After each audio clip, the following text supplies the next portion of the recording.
Welcome to the channel everyone. मेरा नाम है जितेन और आप देख रहे हैं रिटायर्ड एट 40। इस वक्त मैं हूँ थाईलैंड के एक शहर चांग माई में। आज चांग माई घुमाऊंगा आपको और साथ ही साथ बात करेंगे अबाउट माय इन्वेस्टमेंट जर्नी। तो ये है वो जगह जहाँ हम सबसे पहले जाने वाले हैं, वारो रोथ मार्केट, कार्ड लुआंग। चलते हैं इस मार्केट में, बस यहाँ से 2 मिनट ही दूर है, वॉक करके जाऊँगा। थाईलैंड के हर शहर में मैंने देखा है एक अलग अलग तरीके के टुक टुक चलते हैं। आप बैंकॉक जाएंगे तो वहाँ पे एक अलग तरीके के टुक टुक हैं। ये है चांग माई के टुक टुक। अब इसको यहाँ पे ये लोग टैक्सी बोलते हैं, बट कुछ इस तरीके से दिखती है यहाँ की टैक्सी। दिखाता हूँ मैं आपको पीछे से। लाल रंग की होती है यहाँ पे और इस तरीके से ये लंबी रहती हैं।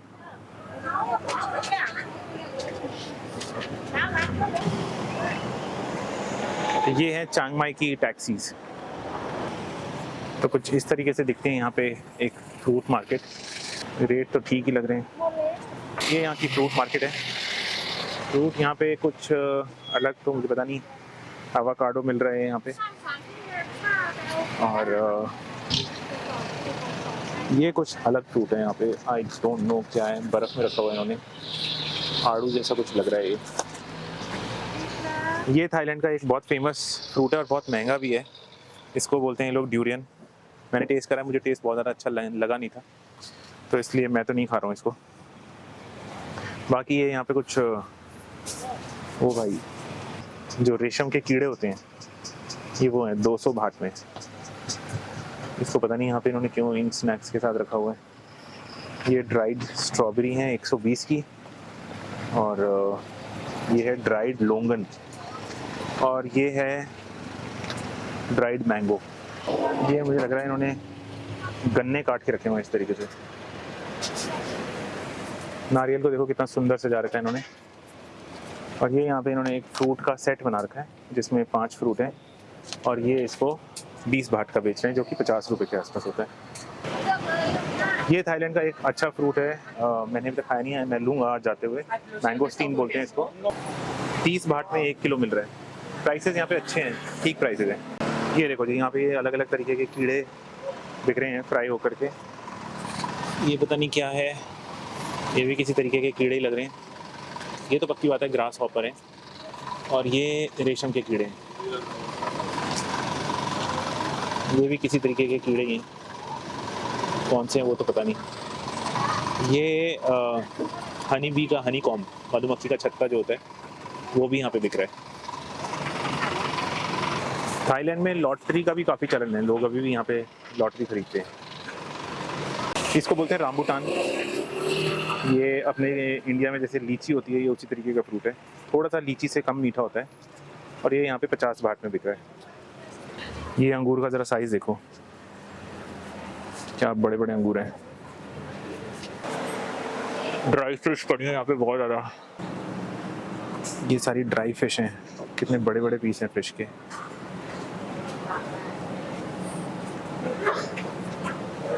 ये भी सब अलग अलग तरह की ड्राई फिश हैं। ओहो, स्मेल बहुत खतरनाक है। ये क्या चीज़ है? ये क्या, मेरे को तो नहीं समझ में आ रहा। ये मुझे लग रहा है ऑक्टोपस है। This is octopus.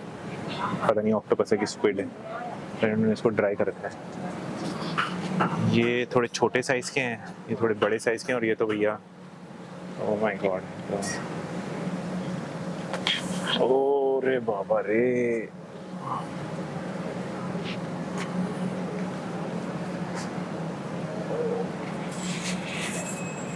ये स्क्विड है। ये पूरी नॉन वेजिटेरियन मार्केट है। ज़्यादातर तो यहाँ पे सारी अलग अलग तरह की फ़िश मिल रही हैं। देखो कैसे सजा रखी हैं फ़िश।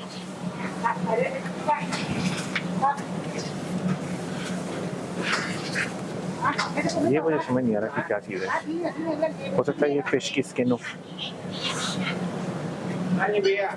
खड़ा नहीं हो जा रहा, चलते हैं यहाँ से। कल मैं यहाँ जिस मॉल में गया था वहाँ पे मैंने ये देखी थी, तो ये अराउंड 800 रुपये किलो मिल रही थी। यहाँ पूछते हैं कितने की है। यहाँ पे सही है 80 बाट की 1 किलो, मतलब 200 रुपये की किलो हो गई। वहाँ पे ये 800 रुपये की किलो बिक रही थी। लेके जाऊँगा बाद में। मार्केट से चल के बस मैं थोड़ा आगे निकला था कि एक चाइनीज़ टेम्पल आ गया। तो चलिए आपको दिखाते हैं कैसा होता है एक चाइनीज़ टेम्पल।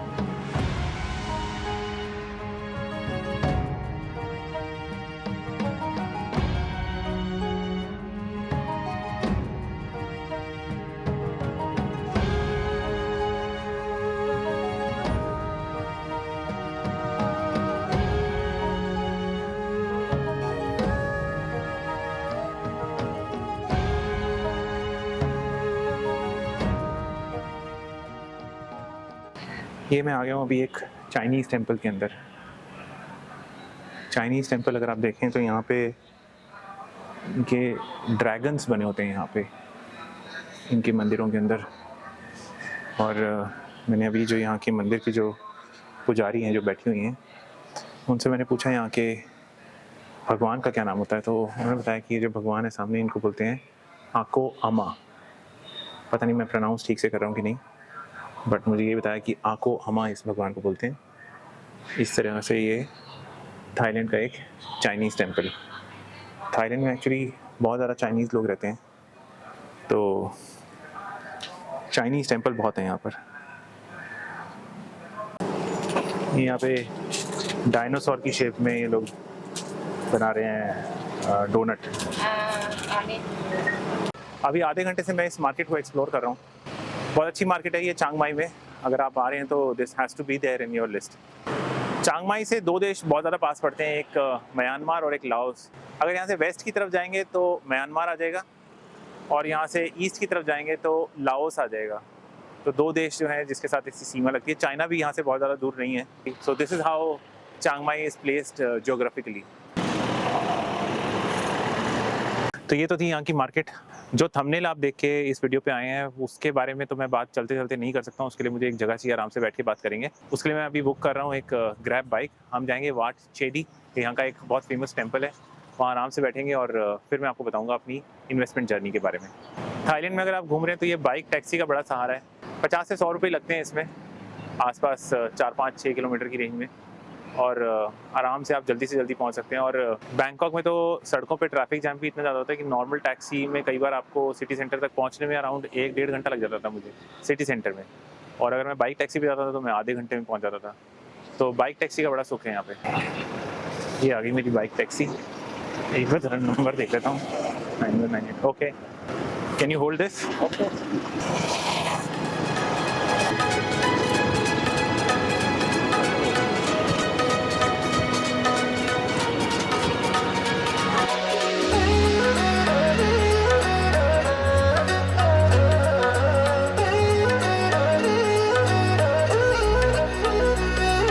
तो मंदिर में पहुंच चुका हूँ।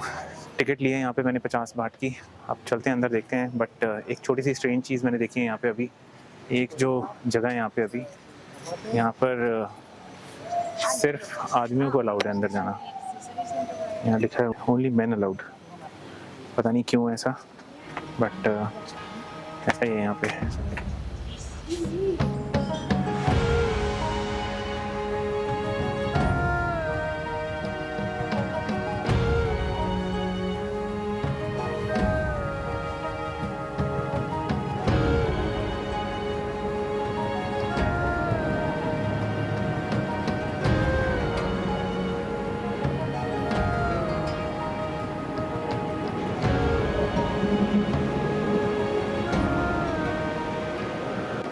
इस मंदिर में एक ये मान्यता है यहाँ पे कि यहाँ पे आप देखो तो ये डंडी में यहाँ पे ये पेपर लगे हुए हैं।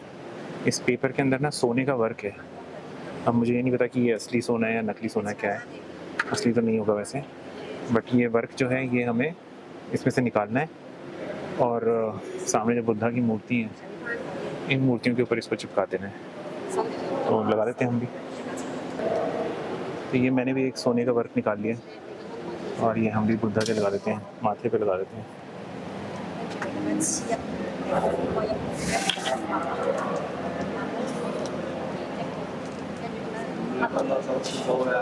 जी हमने भी लगा दिया।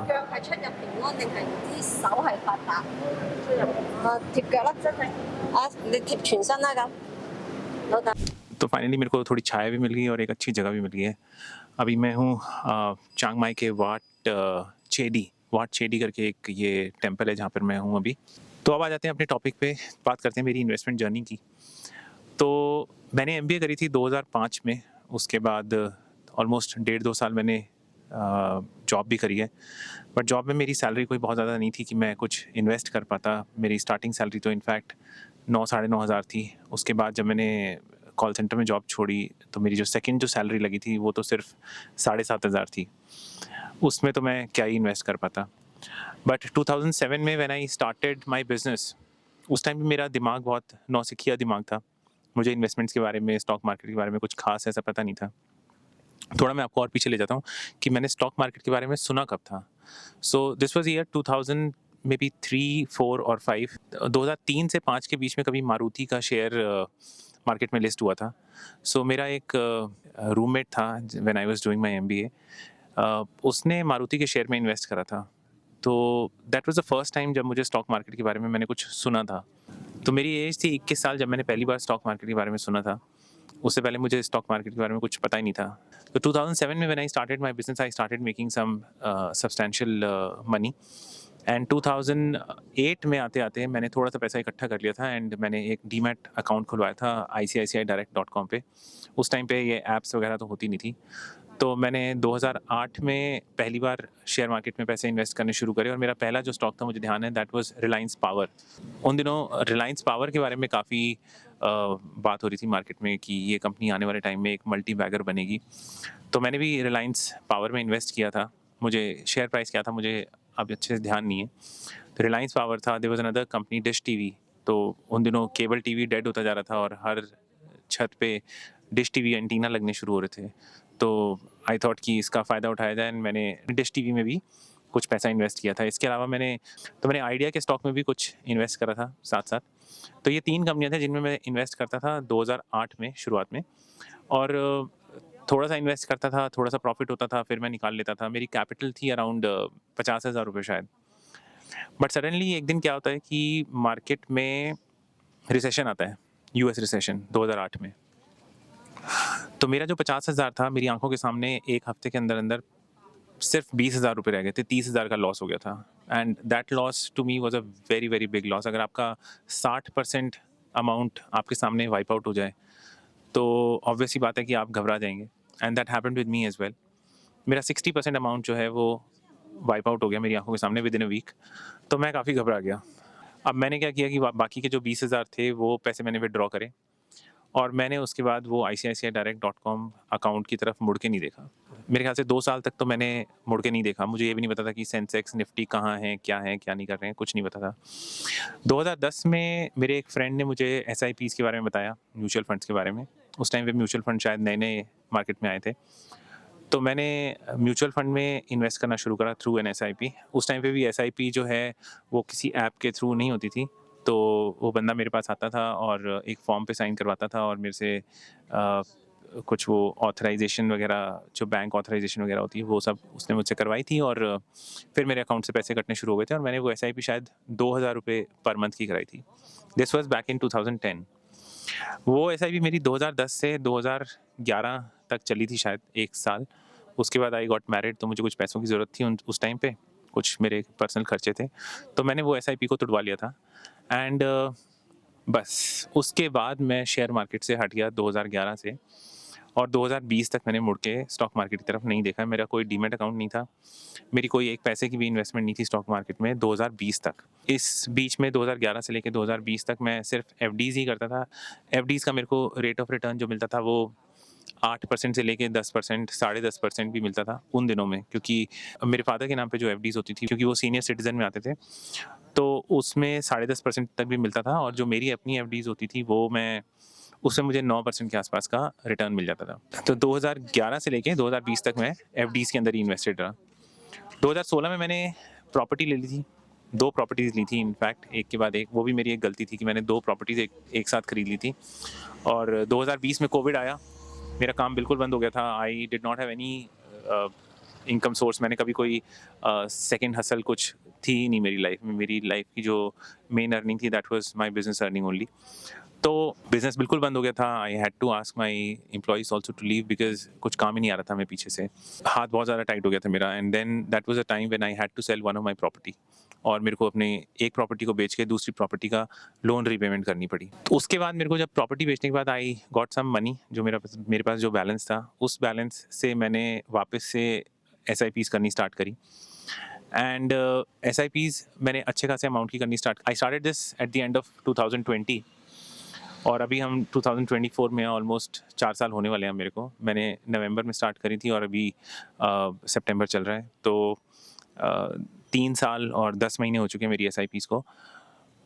वो एसआईपीज़ को मैंने बीच में हाथ नहीं लगाया बिल्कुल भी। मैंने बहुत अच्छे खासे अमाउंट की एसआईपीज़ करके रखी है और मैं अभी भी उनको कंटिन्यू कर रहा हूँ and I have made a decent corpus now through my SIPs. इसके बाद बीच-बीच में मेरे पास क्योंकि थोड़ा-सा एक्स्ट्रा पैसा हो जाता है और आपका एसआईपी में अगर कॉर्पस बहुत ज़्यादा हो जाता है, तो आप ये सोचते हैं कि मैं अपने फंड को कैसे थोड़ा-सा डाइवर्सिफ़ाई करूँ। तो आप कुछ स्टॉक्स भी लेते हैं, आप थोड़ा बहुत इधर-उधर हाथ-पैर मारते हैं। तो but I will tell you that मैंने जिस भी जगह पे हाथ मारा, वो मुझे I did not get any success apart from SIPs much. हाँ, एक चीज़ थी, मैंने एक स्टॉक खरीदा था ज़ोमैटो का और वो भी बहुत अच्छी क्वांटिटी में खरीदा था। That was in the year 2021 में भी, जब भी वो लॉन्च हुआ था 2021 या 22 जब भी।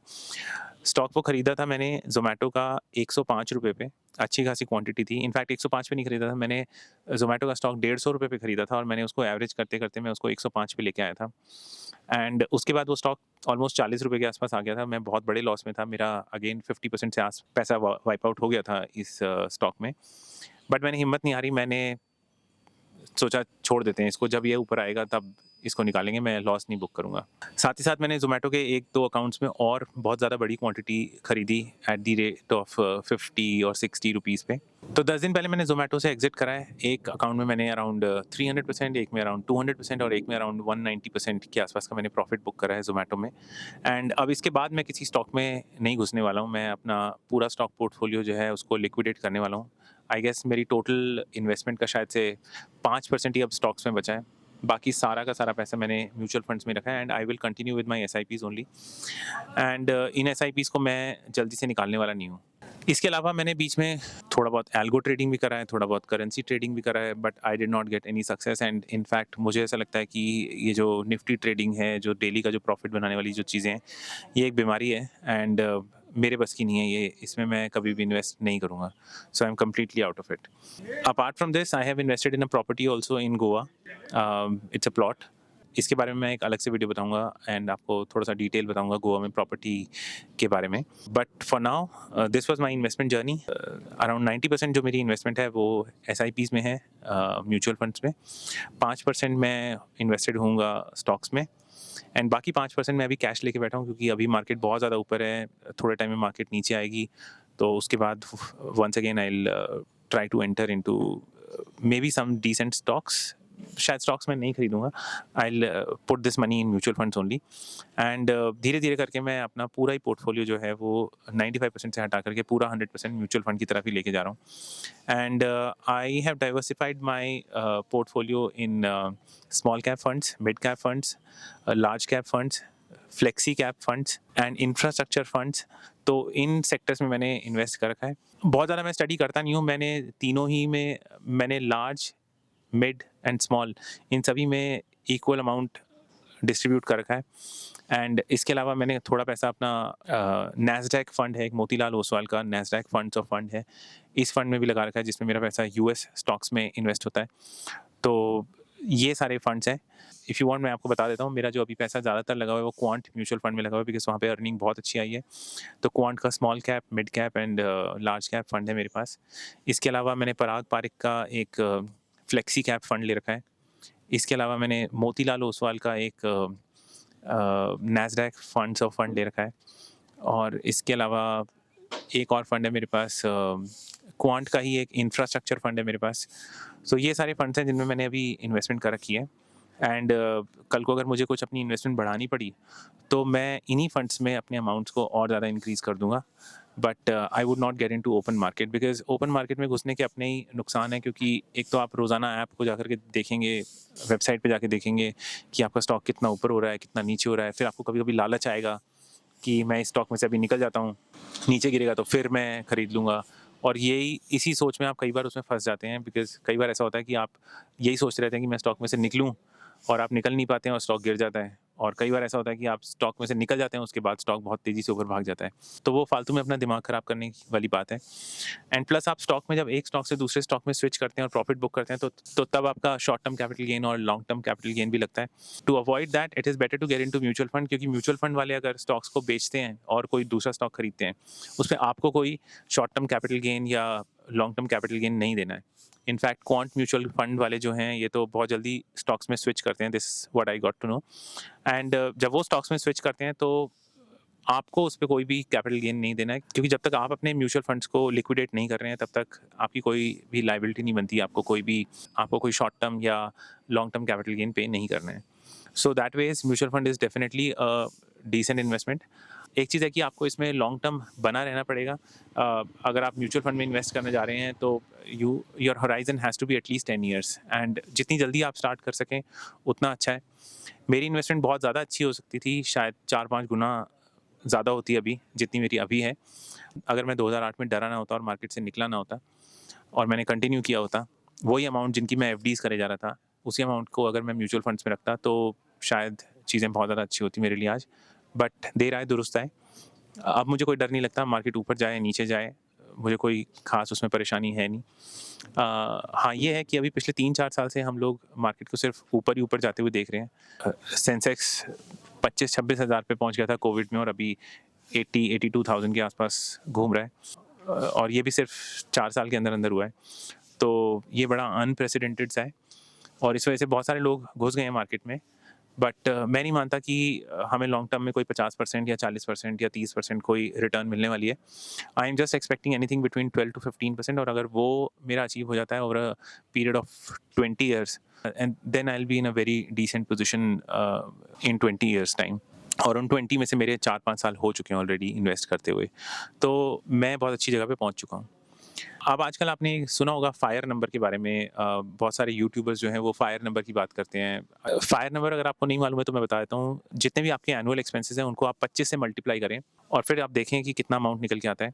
वो जो अमाउंट निकल के आ रहा है, अगर आपके पास वो अमाउंट इकट्ठा हो गया है, so then you don't have to work for money any more. फिर आपको बस उस पैसे को इन्वेस्ट करना है, और उसी पैसे से जो इनकम आएगी आपको, उससे आपका जीवन आराम से चल सकता है।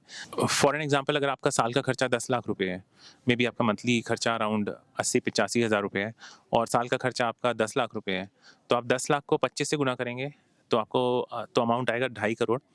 सो अगर आपके पास 2.5 करोड़ हैं और उस 2.5 करोड़ को आप आगे इन्वेस्ट कर देते हैं, देन आप उससे इतना पैसा कमा लेंगे कि आप सालाना 10 लाख रुपए के आसपास उससे इनकम निकाल लेंगे, और उससे आपका गुजारा आराम से निकल सकता है। तो ये होता है फायर नंबर। तो मेरा भी कुछ एक फायर नंबर था। अभी तो मैं अपना फायर नंबर डिस्क्लोज नहीं कर रहा हूँ, बट फ्यूचर में शायद मैं अपना फायर नंबर आप सबको डिस्क्लोज करूँगा। पर मेरा जो फायर नंबर है उसको मैंने अराउंड 90% के आसपास अचीव कर लिया है। एंड अभी मैं उस सिचुएशन में आ गया हूँ that I consider myself as 90% retired. But retired does not mean that I am not working. I am working. Monday to Friday मैं काम करता हूँ। सैटरडे संडे को मैं अपना कैमरा उठाता हूँ और घूमते फिरते वीडियोस सारे शूट कर लेता हूँ। उसको मंडे टू फ्राइडे में मेरा एडिटर उसको एडिट कर देता है। That's how I am living right now. Wife से थोड़ा परमिशन ले लिया अभी मैंने 20-25 दिन का।